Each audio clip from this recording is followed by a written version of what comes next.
Excuse me? Where does Mr. Reynolds live? He lives according to his response, he lives here in Grand Rapids. Uh, I when live I in Florida. requested this entire child support review, he bought a house in Tennessee, and he still owns that house in Tennessee. He can own a house in Tennessee, but if he's living here in Grand Rapids, Okay. that's not a change. Well, My it only is my because only question here is, I need to know what his income changed because the job changed. So what information I need is this. I need information from his current contract, and if it is the same income, we do not have a change of circumstance, and we're stuck with the 36 months by law. That's my explanation, Ms. Lemon. That's why I tried to explain this. I'm like, I don't have the requisite change of circumstance to review child support at this time. You signed a contract in June of 2022. Essentially, based on the information that David Reynolds was going to be, I was forced to sign that, claiming that that was the only way I could see my kids. Unfortunately, but there was a lot to that agreement. They waived arrearages, including the fact that I would be able to see my kids, because otherwise I would not be able. And you are seeing your children, correct? You are seeing your Correct. child. Yeah, okay, then. Only because I agreed to sign that. You got the benefit of the bargain.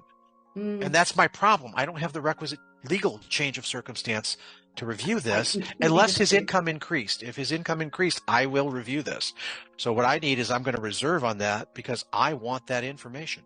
Once I get it, I'll issue an opinion as to whether there's a change of circumstance or not. Mr. And so he does not have the kid. He does not have her 50-50. And nowhere in my pleadings did I say it's about a 2-day difference. Okay. That was a benefit that I was giving him to try to resolve things outside of court.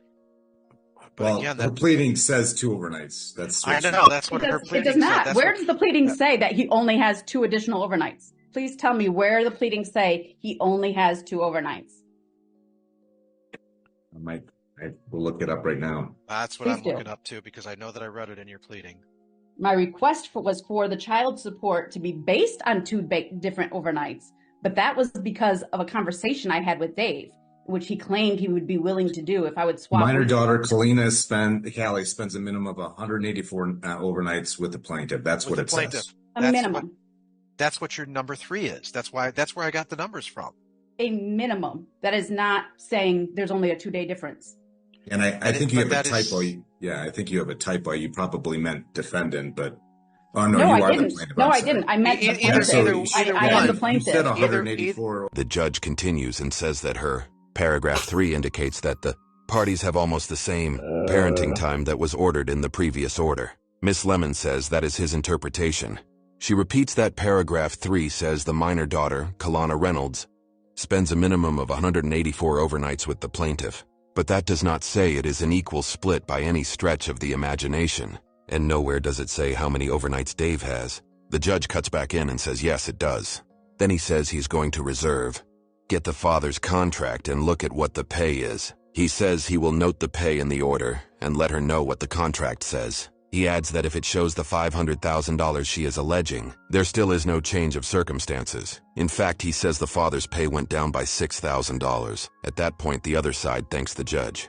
The judge says everyone should have a good morning and that he will reserve after he sees the contract. Miss Lemon then tries to continue and brings up additional proof she requested to present. She says that the last time they were before him, he would not allow her to show a video that was very clear evidence, even though, according to her, the judge himself had it.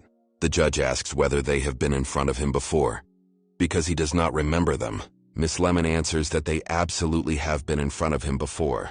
The judge says all right. She continues, saying that he would not allow her to present anything then, just like now. The judge replies that she has presented what she has presented through her motion. Miss Lemon objects again and says her motion very clearly states that she has had a change in her job and student status, that the father has had a change, and that the arrangement has not remained 50-50. The judge cuts her off again and says once more to have a good morning. He repeats that he is going to reserve and that he will issue. All right, hold on, man.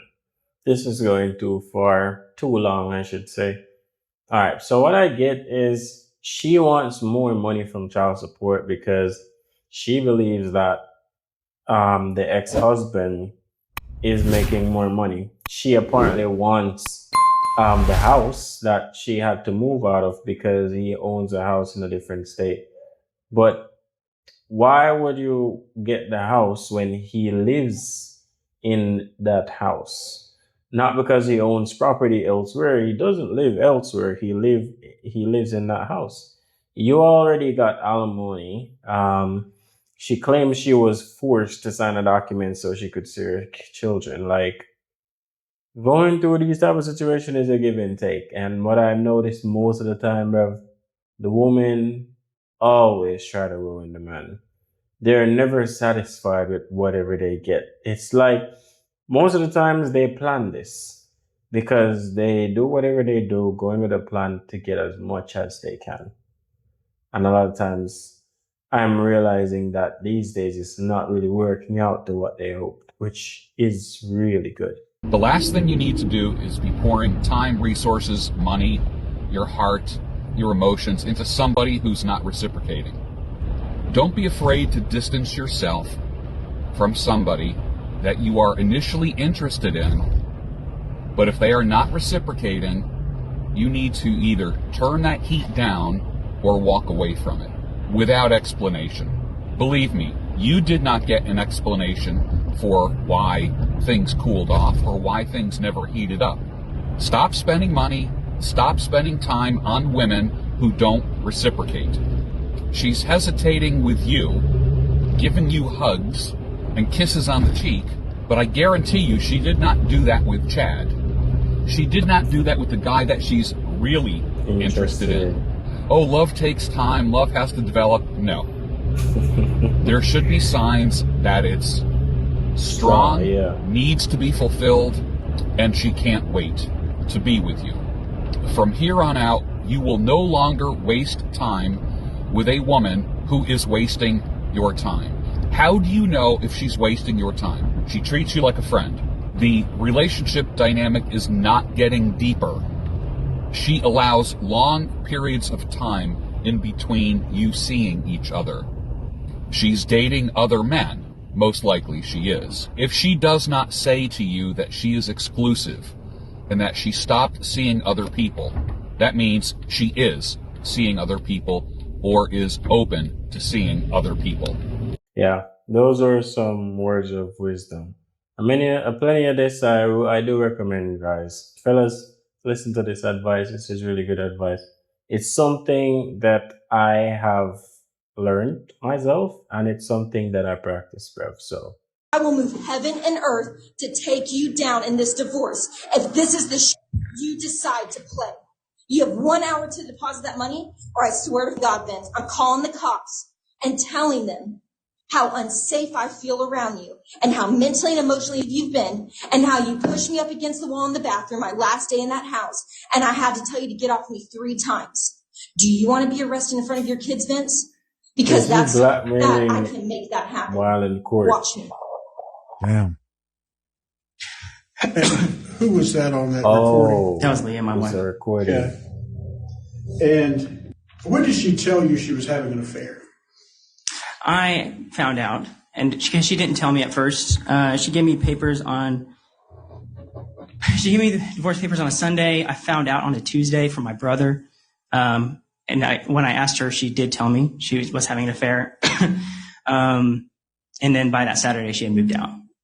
You know, she's saying you gave her like an hour to get out and all that kind of stuff. Can you explain to the court your side of that story? Yeah, our account of that is a lot different than the week I got back. Well, let's just say my best friend from Bible school had just taken his life, so I went down to Dallas for the funeral for that.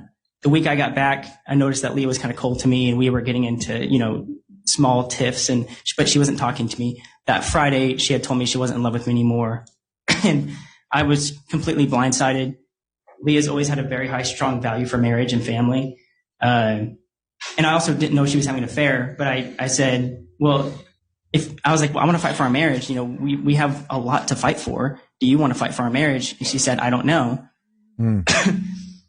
At the time, I had a lot of trust in my mother-in-law. So I said, I think it's best then for you to go to your mom's house until you figure out if you want to fight for our marriage. If you will go there, she will ask you, is he cheating on you? And the answers are no. And she'll tell you to come back and we will work this out. And I said, I'm going to go get dinner. I think it'd be best for you to go to your mom's house when I get back. I did not want her to leave permanently. I wanted to, I did not know about the affair. I was trying to just wake her up because this doesn't seem like the person I married. But she did come back Sunday, and then she stayed again until that Saturday, and that's when she left. And that was against my wishes. I didn't want her to leave. All right. All right. So I get it.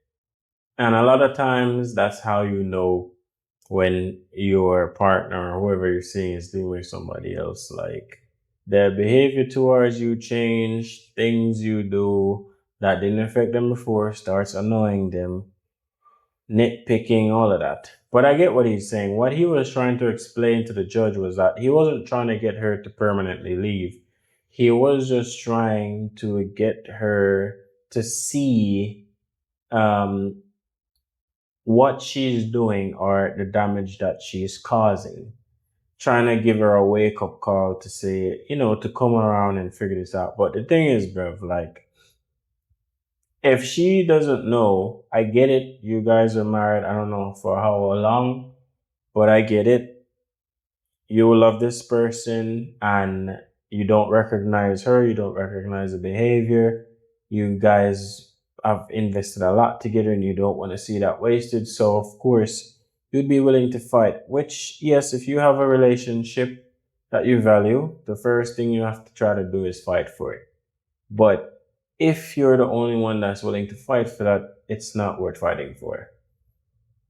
I know it sucks, but letting go oftentimes hurt less than holding on, my friend.